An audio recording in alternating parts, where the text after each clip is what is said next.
Bang, lu dengar Aceh je ketuan rumah PON 2020 PET bersama Sumatera Utara.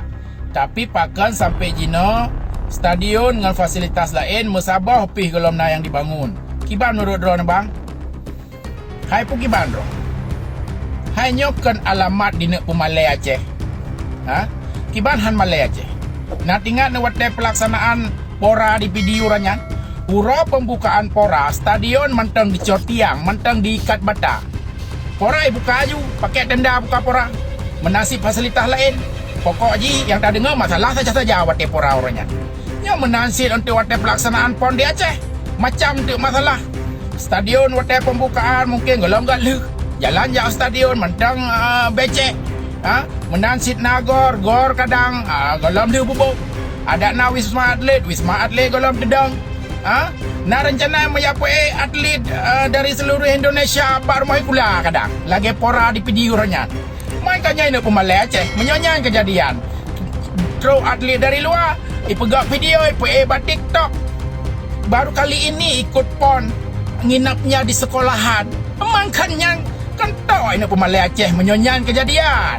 Hai pekan begah menan karena wate tinggal secontoh menjelang pelaksanaan PON karena ipegah pembukaan PON tanggal 9 September 2024 bertepatan dengan Hari Olahraga Nasional.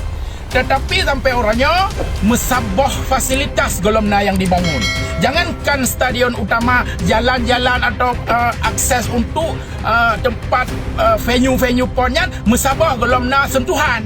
Yamban menyokan jenis Pumalai Aceh pusing.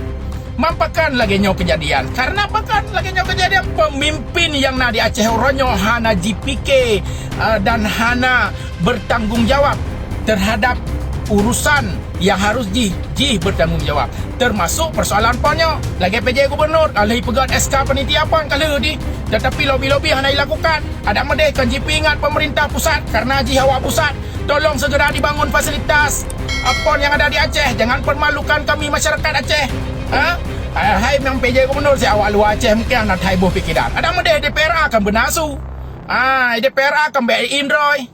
Nya yang lebih parah lom, getanyo na DPR RI leh belah hadro, na DPD RI pedro yang mereka merupakan mitra langsung daripada pemerintah pusat. Kan medeh pegah bak Presiden Jokowi, bak Menpora, bak Menteri PUPR. Tolong segera dibangun fasilitas untuk PON di Aceh. Jangan permalukan Aceh. Kenapa di daerah-daerah lain 3 tahun sebelum pembukaan PON sudah dimulai bangun venue? Kenapa di Aceh tidak? Nyo dia awak DPR RI, DPD RI asal Acehnya sengah beroy.